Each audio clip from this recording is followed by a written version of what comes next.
Nah, ya, harus semangat ya. Oh, puji Tuhan, kita bersuka cita sebab malam ini kita ada waktu, Tuhan beri bagi kita waktu. Sebenarnya selalu ya, selalu hanya tanggapan kita lah yang mau atau tidak untuk bersekutu dengan Tuhan. Dan tidak harus selalu jam seperti ini. Tapi ini jam spesial, karena jam spesial ini berarti kita mengkhususkan satu waktu untuk berdoa, menyembah bersama-sama, dan membela bangsa kita, negara kita, kota kita, dan orang-orang yang kita kasihi. Saudara-saudara, malam ini kita akan merenungkan firman Tuhan dengan tema apa maksud Tuhan memanggil kita menjadi umatnya. Kejadian pasal 12 ayat 1 sampai 3.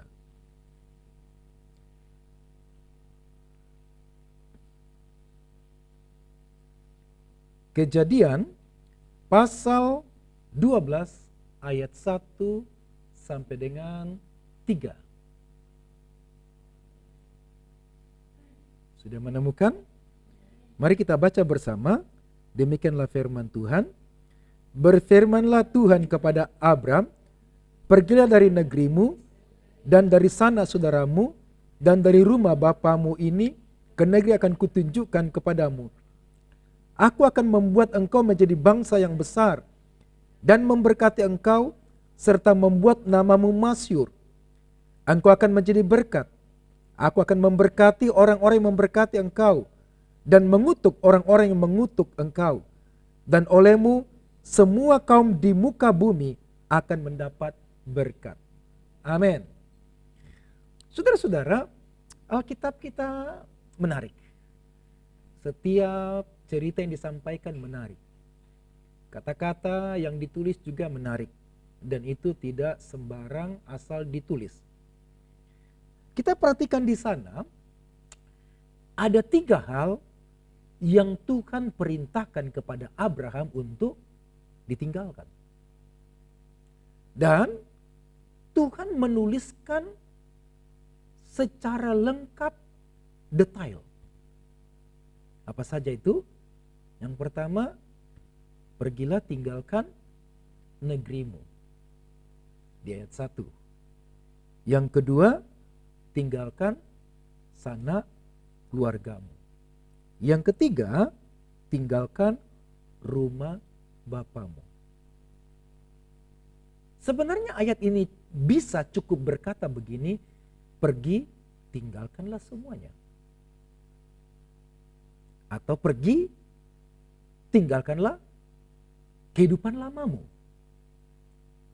Tapi Tuhan memerintahkan Musa untuk sengaja menuliskan 3 aspek yang harus ditinggalkan oleh Abraham. Sebenarnya kita bisa beralasan seperti orang zaman sekarang. Tidak perlu menyembah jauh-jauh, cukup di rumah saja. Abraham pun bisa beralasan begitu. Saya tidak perlu ke negeri di mana Tuhan akan tunjukkan. Bukankah saya bisa menyembah di tanah Ur Kasdim? Atau setelah itu sampai di Haran, Abraham bisa beralasan, saya tidak harus ke negeri yang dimana Tuhan mau tunjukkan. Tuhan bisa memberkati saya dan membuat saya sebagai bangsa yang besar di tanah Haran. Tapi sengaja Tuhan menuliskan ini. Dan kelihatannya bahwa Abraham orang yang tidak tawar-menawar.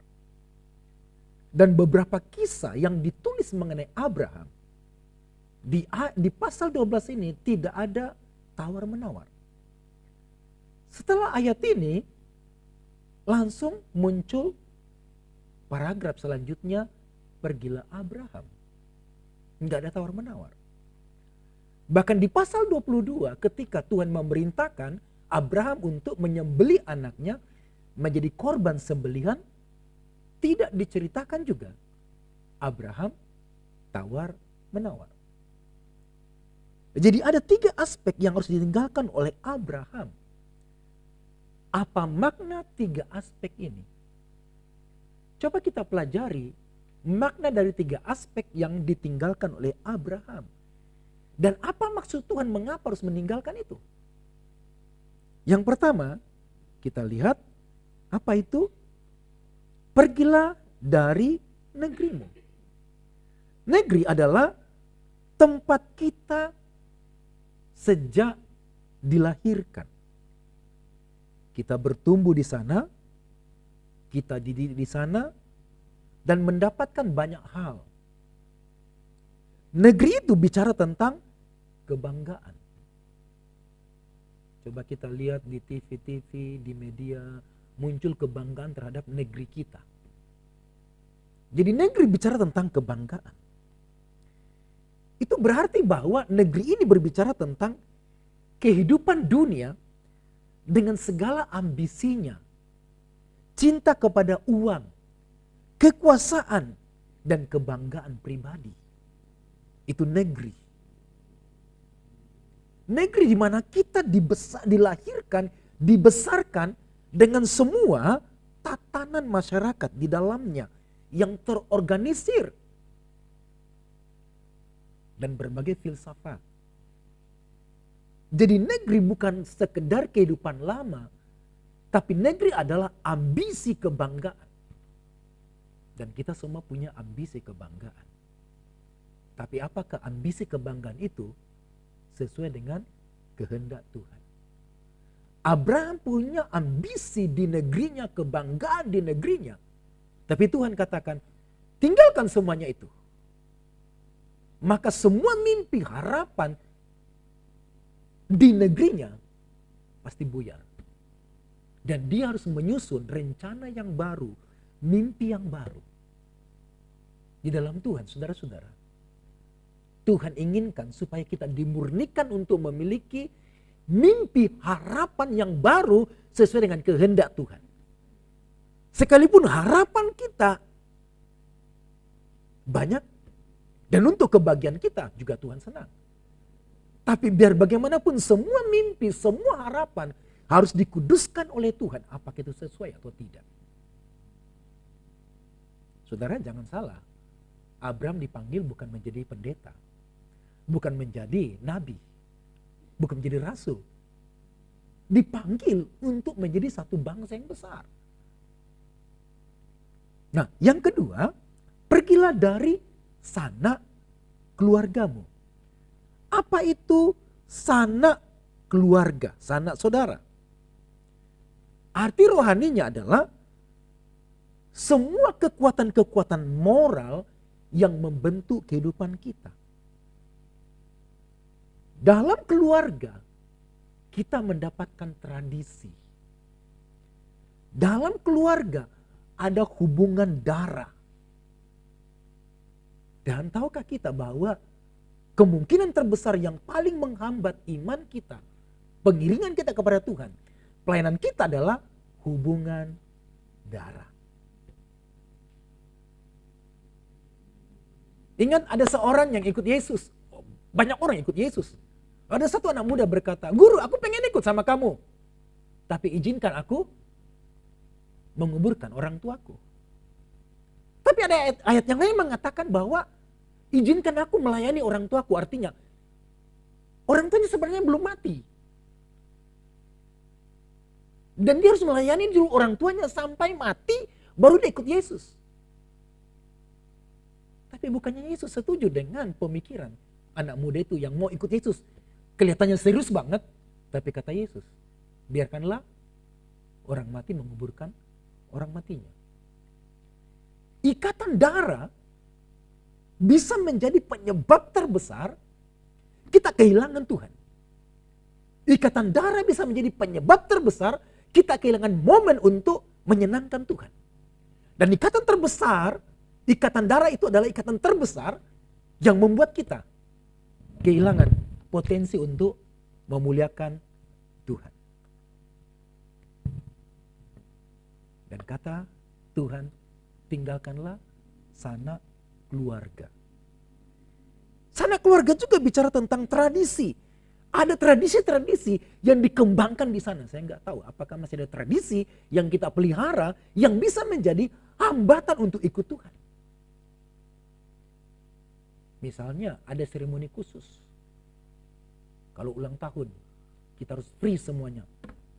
Pokoknya kita harus kumpul satu keluarga. Itu adalah milik keluarga kita, bukan milik siapa-siapa. Termasuk juga bukan milik Tuhan. Ya, zaman ini masih terjadi. Itu adalah ikatan keluarga. Tinggalkan itu, sebab itu akan menghambat.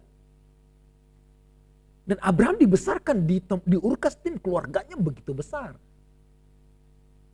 Dan bukan berarti harus membuang keluarga. Faktanya bahwa ayahnya Abraham kan ikut juga. Ikut ayahnya Abraham sampai ke Haran dan kemudian matilah di sana. Lalu muncullah panggilan yang kedua. Yang ketiga, apa yang ditinggalkan? Pergilah dari rumah bapamu. Rumah bapa adalah tempat kita dididik dengan berbagai hukum, tata norma, pendidikan, cara, dan budaya di rumah.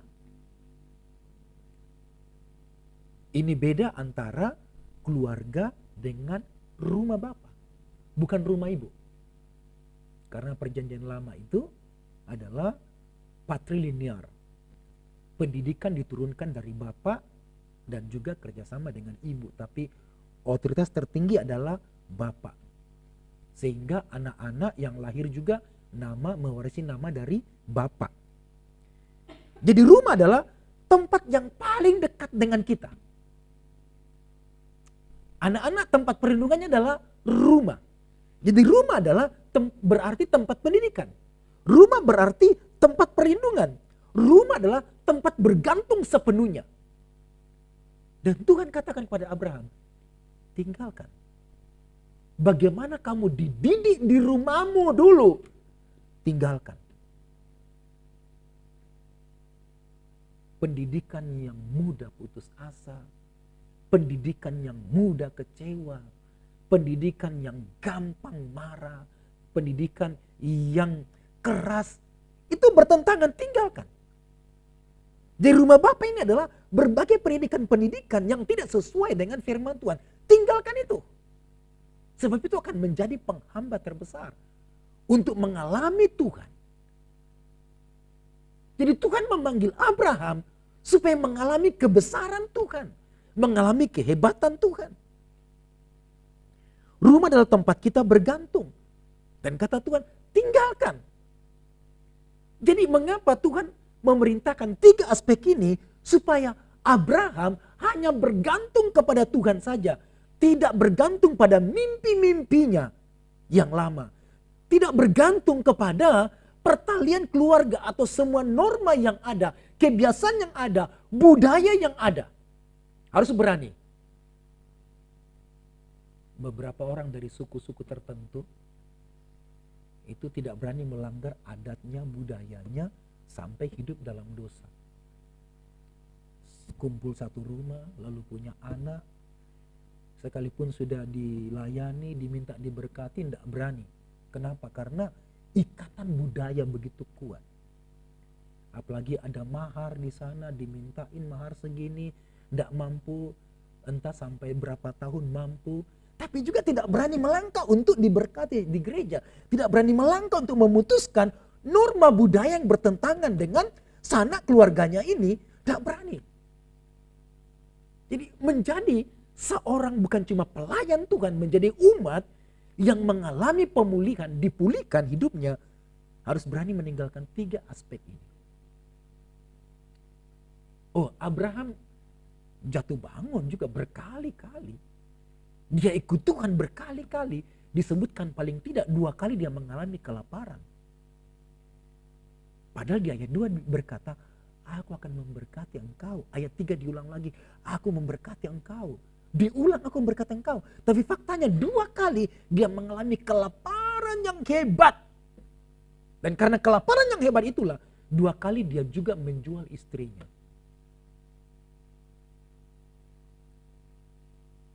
Sama saudara. Abraham juga mengalami mengalami jatuh bangun dalam dosa.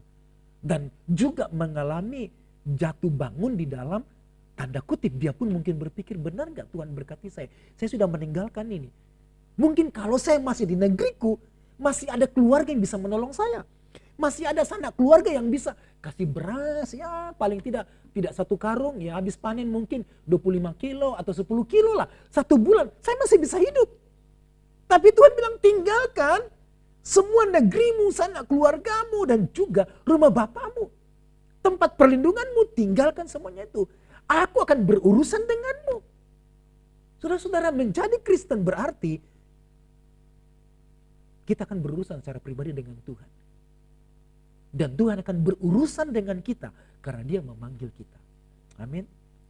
Dia panggil kita, Dia akan berurusan dengan kita. Dan kisah Abraham mengajarkan kepada kita meninggalkan 3 aspek ini. Dan dari Abrahamlah kita belajar, justru Tuhan banyak kali memperkenalkan dirinya kepada Abraham. Berkali-kali Abraham dikunjungi oleh Tuhan, dan berkali-kali juga Tuhan memperkenalkan siapa dirinya. Kita menemukan paling tidak ada 4 nama yang Tuhan perkenalkan kepada Abraham. Tokoh-tokoh yang lain mungkin hanya 1, hanya 2. Misalnya Musa, Tuhan memperkenalkan dirinya kepada Yahweh. Tapi kepada Abraham, ya juga Musa Tuhan perkenalkan dirinya sebagai penyembuh.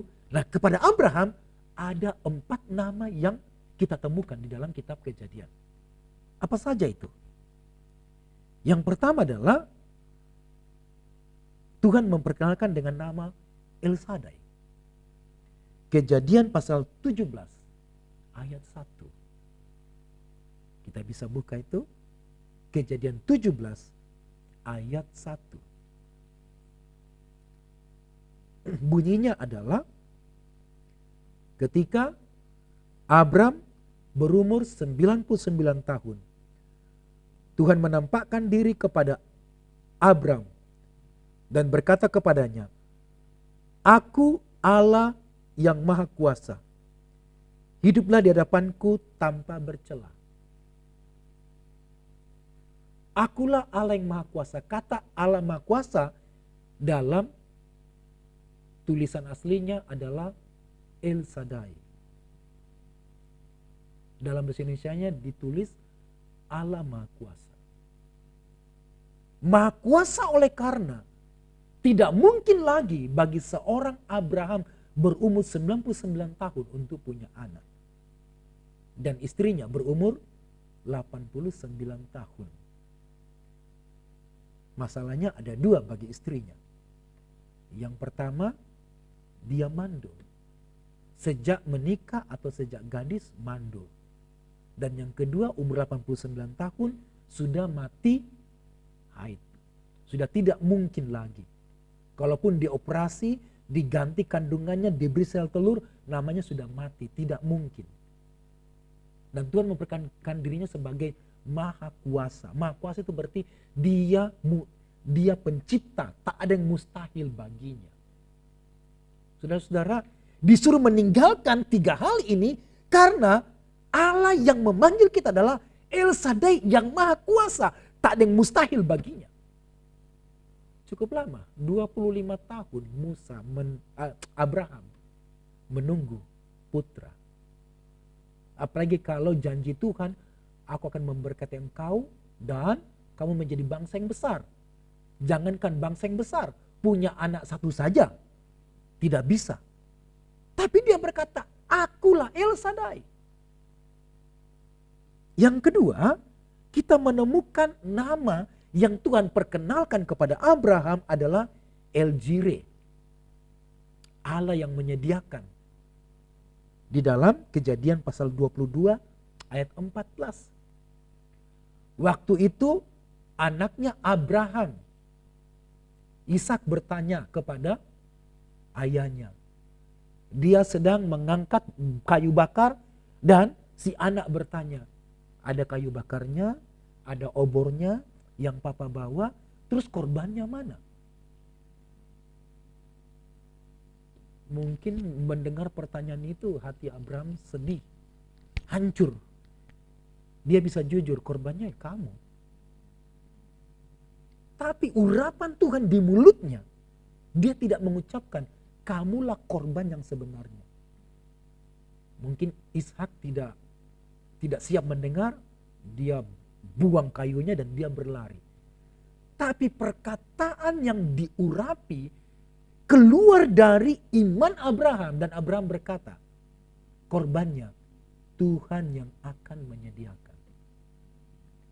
El Jireh, Allah menyediakan.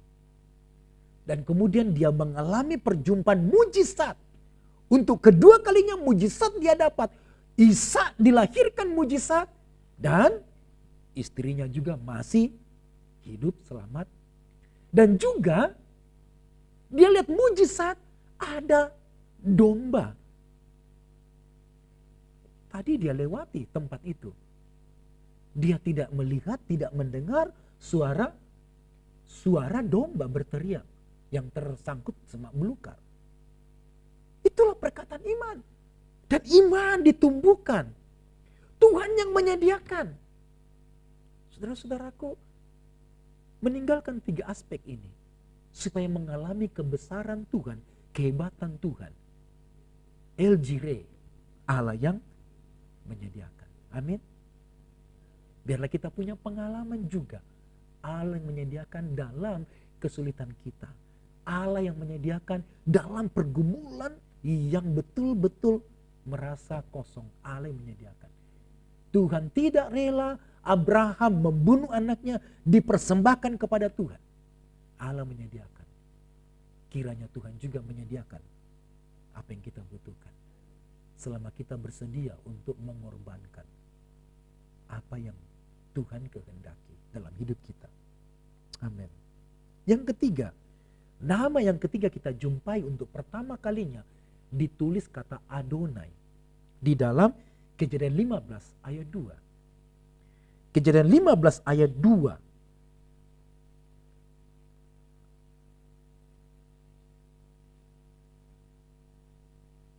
Demikianlah bunyinya. Abraham menjawab, ya Tuhan Allah. Perhatikan kata ya Tuhan, T besar dan U-H-A-N kecil. Itu Adonai. Lalu Allah huruf besar semua, itu artinya Yahweh. Ya Adonai Yahweh. Karena huruf besar semua Allahnya, bukan Elohim. Apakah yang akan engkau berikan kepadaku? Karena aku akan meninggal dengan tidak mempunyai anak.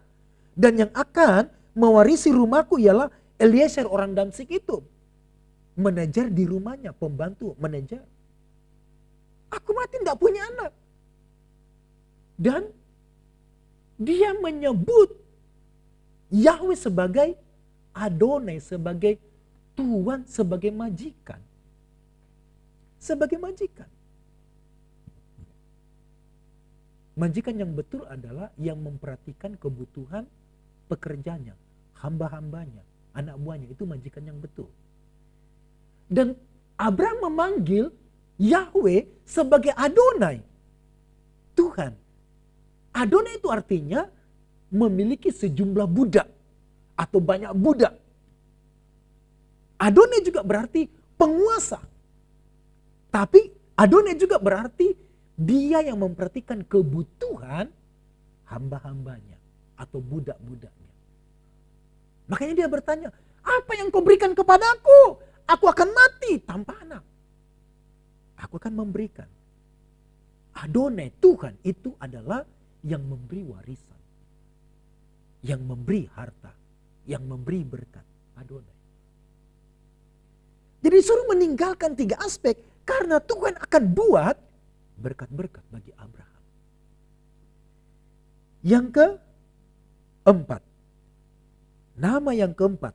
Yang diperkenalkan adalah Kejadian 14 ayat 19. Kejadian 14 ayat 19. Apakah bunyinya? Lalu ia memberkati Abram, katanya, Diberkatilah kiranya Abram oleh Allah yang maha tinggi, pencipta langit dan bumi. Allah yang maha tinggi, Tuhan memperkenalkan nama yang baru, yaitu El Elyon. El Elyon, sama-sama yuk, 2, 3. El Elyon. El itu Allah, Elyon itu tinggi. Jadi Allah yang maha tinggi. Tidak yang lebih tinggi, dia dahsyat. Ini diceritakan waktu terjadi peperangan. Pasukan Abraham adalah pembantu-pembantu, tapi bisa mengalahkan ada berapa kerajaan, 3 atau 5 kerajaan Kedorlaomer. Itu bisa dikalahkan. Lalu datanglah Raja Salem, Melkisedek. Datang untuk membawa roti dan anggur untuk Abraham. Dan Abraham mempersembahkan 10% dari penghasilan perang itu.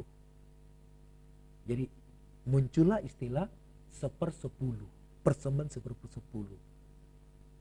Dipersembahkan kepada Allah yang maha tinggi. Allah yang maha tinggi mengurapi, Allah yang maha tinggi memberikan kemenangan. Artinya tidak ada tentara-tentara yang dapat mengalahkan orang-orang percaya. Allah yang maha tinggi artinya dia kuasa yang paling hebat dari semua kuasa. Tidak ada kuasa yang hebat, bahkan kuasa setan pun yang dapat mengalahkan. Karena Abraham tidak punya tentara yang hebat untuk bisa mengalahkan kerajaan-kerajaan gabungan Kedorlaomer. Di mana Lot ditawan oleh Kedorlaomer. Tapi dengan kekuatan dari Tuhan, makanya disebut Allah yang maha tinggi memberkati. Jadi dia pemilik tentara, dia pemilik kekuasaan, dia pemilik kuasa. Tidak ada yang bisa mengganggu kita, menyerang kita. Saudara-saudara, meninggalkan 3 aspek ini. Artinya kita bergantung kepada Tuhan. Supaya kita mengalami kebesaran Tuhan. Mengalami kehebatan Tuhan. Mengalami kedahsyatan Tuhan. Orang yang masih bergantung kepada 3 hal ini. Contohnya saja. Bergantung dengan sanak keluarganya dan rumah bapaknya. Kalau di rumah sedikit habis beras, dia bisa pulang ke rumah orang tuanya. Kenapa? Di rumah orang tuanya ada beras. Dapat. Dia habis uang di rumahnya untuk belanja, dia bisa pulang ke orang tuanya. Dapat. Tapi dia tidak punya pengalaman dengan Tuhan. Bagaimana kalau rumah besarnya ini habis? Bagaimana keluarganya, orang tuanya meninggal semuanya? Maka dia akan merasa sebatang kara. Tuhan tidak mau meninggalkan kita sebatang kara. Dia Bapa kita dan dia menyediakan apa yang kita butuhkan. Mari kita belajar untuk mengalami kebesaran Tuhan. Mari kita mendapatkan pengalaman-pengalaman baru. Mengalami kehebatan Tuhan. Sebab di dalam Tuhan semua tersedia. Dan Tuhan ingin berurusan dengan kita. Jangan menyerah. Abraham tidak menyerah. Berkali-kali dia jatuh, tapi berkali-kali dia bangun. Berkali-kali dia jatuh, berkali-kali Tuhan bangunkan dia. Dia bukan manusia yang sempurna. Faktanya dia juga jatuh dalam dosa berkali-kali. Dan fatal adalah dia menjual istrinya sampai diajak oleh 2 raja. Tetapi selalu terpelihara. Mari kita berurusan hanya dengan Tuhan. Sebab Tuhan akan memelihara kita. Amin, saudaraku. Mari kita berdoa. Tuhan Yesus, terima kasih untuk firman-Mu malam ini. Hamba terbatas untuk menyampaikan, tapi biarlah Roh-Mu yang tak terbatas akan menolong kami mengalami Tuhan, mengalami kebesaran Tuhan, mengalami kehebatan Tuhan dalam hidup kami, mengalami betapa dahsyatnya Tuhan, betapa dahsyatnya kuasa Tuhan dalam hidup kami. Dalam nama Tuhan Yesus. Haleluya. Haleluya. Amin.